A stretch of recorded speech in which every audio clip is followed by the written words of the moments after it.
Olá, meus irmãos, que a graça e a paz de Cristo esteja sobre a sua vida, sobre a tua família. Eu quero aqui dar continuidade, então, à meditação na carta que Paulo escreve para Tito.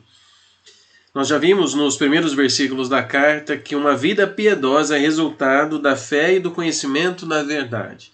Logo, nós percebemos que uma vida em santidade, uma vida submissa a Cristo, ela depende de um relacionamento com Ele. Não basta a boa vontade, não basta somente a vigilância, mas é preciso um relacionamento através da fé e do conhecimento da palavra dele. Agora, a partir do versículo 5, nós vamos perceber que Paulo lhe dá continuidade, então, mostrando agora o propósito da ida de Tito até a ilha de Creta. Por que ele foi para lá? Qual era o propósito? Qual era a razão? E ele responde já no versículo 5. Acompanhe aí na sua Bíblia. A razão de tê-lo deixado em Creta foi para que você pusesse em ordem o que ainda faltava e constituísse presbíteros em cada cidade como eu o instruí. Meus irmãos, aqui nós percebemos a importância de uma liderança espiritual qualificada. Nós temos hoje no Brasil, se você é de Marília, como eu, você vai saber de dezenas e talvez centenas de igrejas que nós temos aqui na cidade. E assim, Brasil afora, nós temos muitas igrejas que nascem de diversas maneiras, com diversos propósitos, e aqui eu não estou para julgar nenhuma igreja, nem nenhum líder em específico, mas Paulo ele estabelece um perfil que esse líder da igreja ele precisaria estar, ele precisaria ter. Não era qualquer pessoa que poderia se tornar líder nessa igreja. Não era qualquer perfil, não era uma escolha somente de Tito. Essa pessoa não se destacava por falar bem, por ter uma boa oratória. Não bastava isso, não bastava um conhecimento do Antigo Testamento apenas. Não bastava isso. Ele precisaria ser para depois fazer. Olha o que Paulo especifica. Ele fala da família desse líder, veja. É preciso que o presbítero seja irrepreensível. Marido de uma só mulher, tenha filhos crentes e que não sejam acusados de libertinagem ou de insubmissão. A família desse líder espiritual precisava estar também debaixo dos ensinamentos de Cristo, da autoridade de Cristo e da autoridade desse líder. A família muitas vezes, irmãos, é o que dá autoridade para o líder espiritual. Às vezes o líder tem uma boa palavra, ele tem um bom ensino, mas na prática às vezes carece de uma obediência à palavra, né? Ele tem problema no casamento, ele tem problema na criação dos filhos.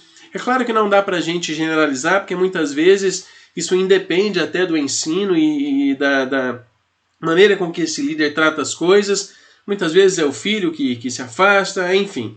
Mas, no caso aqui da ilha de Creta, Paulo mostra que era importante que essa família do líder estivesse caminhando dentro do propósito, caminhando dentro da obediência, caminhando dentro da palavra. Meu irmão, se você está me assistindo e a tua família hoje, por algum motivo, se afastou, lute para resgatar a tua família. A tua família, ela dá autoridade para a sua liderança, é importante.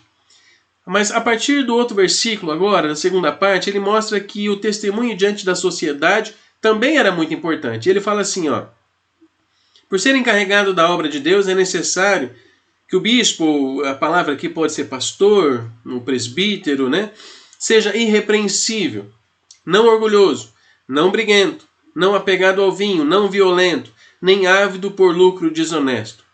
O testemunho desse líder diante da sociedade também dá autoridade para a liderança dele.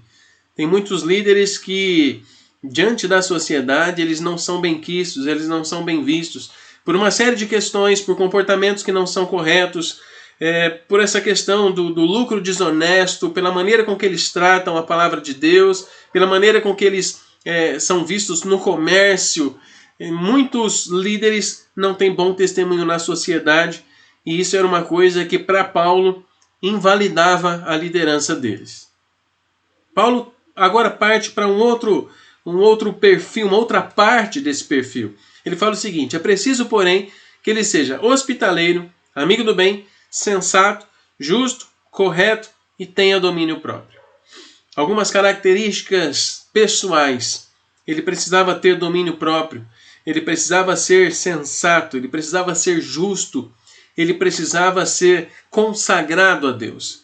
Não era uma pessoa sem domínio próprio, uma pessoa que era escravo dos prazeres, uma pessoa que não se controlava. Ele não poderia fazer parte desse quadro de liderança em que Paulo está estabelecendo na ilha de Creta. E ele precisava um pouco mais. Ele precisava ser apegado firmemente à mensagem fiel, da maneira como foi ensinada, para que seja capaz de encorajar outros pela sã doutrina e de refutar os que se opõem a ela. Além da família, além do bom testemunho na sociedade, além de um caráter que refletisse o caráter de Cristo, esse líder precisava ter um bom conhecimento da palavra, ser fiel às doutrinas ensinadas pelos apóstolos, e ele precisava ser capaz de ensinar outros e de refutar aqueles que se opõem a ela. Meus irmãos, aqui eu quero fazer uma pausa rapidamente. Nós carecemos de homens que sejam apegados à palavra de Deus, que sejam que tenham sede de aprender a palavra, que tenham amor à palavra de Deus, que tenham zelo por essa palavra. Nós, às vezes, conhecemos muitas coisas, sabemos de muitas coisas, mas a palavra de Deus nós não a conhecemos. Conhecemos músicas, conhecemos de tudo que se fala sobre tecnologia, mas não conhecemos o que a Bíblia fala, não conhecemos a palavra de Deus. Esse líder precisava ter um conhecimento profundo da palavra. Agora, Paulo, ele parte agora para um contraste. Ele começa a mostrar que havia nessa igreja ou nessas igrejas pessoas que tinham um comportamento diferente. Ele fala assim: pois há muitos insubordinados, que não passam de faladores e enganadores, especialmente os do grupo da circuncisão. Paulo mostra que havia muitos judeus que estavam contrapondo ao ensino do cristianismo, né? É necessário que eles sejam silenciados, pois estão arruinando famílias inteiras, ensinando coisas que não devem e tudo por ganância. Um dos seus profetas chegou a dizer: cretenses, sempre mentirosos, feras malignas, glutões preguiçosos. Tal testemunho é verdadeiro. Portanto, repreenda-os severamente, para que sejam sadios na fé. Paulo mostra agora que havia um grupo que era completamente oposto àquilo que essa liderança precisaria ser. Irmãos, nós não podemos confundir os líderes, os crentes, os cristãos, com aqueles que não conhecem a Deus. O meu casamento precisa ser um casamento diferenciado.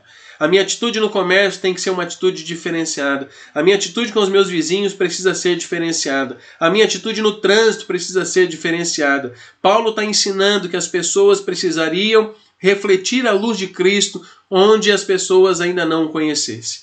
É através da forma que eu vivo que as pessoas percebem o Cristo que habita em mim.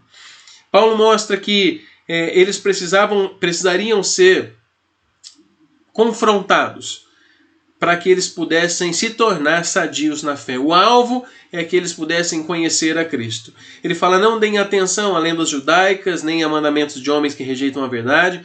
Para os puros todas as coisas são puras, mas para os impuros e descrentes nada é puro. De fato, tanto a mente como a consciência deles são corrompidas. Presta atenção agora que eu vou encerrar com isso. Eles afirmam que conhecem a Deus, mas por seus atos o negam. São detestáveis, desobedientes e desqualificados para qualquer boa obra. Meu irmão, as tuas atitudes, elas vão dar autoridade para aquilo que você ensina, para aquilo que você fala. Isso daqui, meu irmão, são características que não é só para o líder, é para todo cristão. Nós precisamos ter uma vida diferenciada. Esse texto ele mostra que uma liderança qualificada, ela conduz a igreja a ensinamentos qualificados e a prática de vida que reflita o caráter de Cristo. Você precisa, eu preciso, estar dentro dessas características, porque esse é o perfil não só de uma liderança, mas de um cristão que ama a Deus e que vive para a glória dele. Final ele completa, e aqui eu vou encerrar com isso, ele diz assim: eles afirmam que conhecem a Deus, mas por seus atos o negam.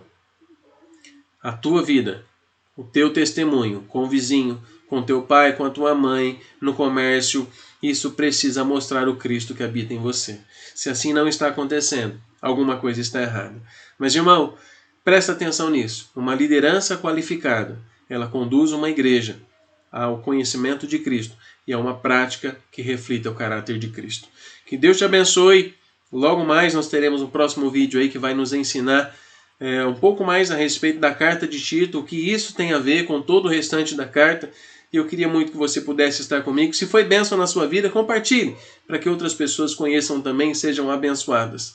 Que Deus te abençoe, que Deus te guarde, te proteja e que você tenha uma semana repleta do cuidado dele. Forte abraço a todos vocês.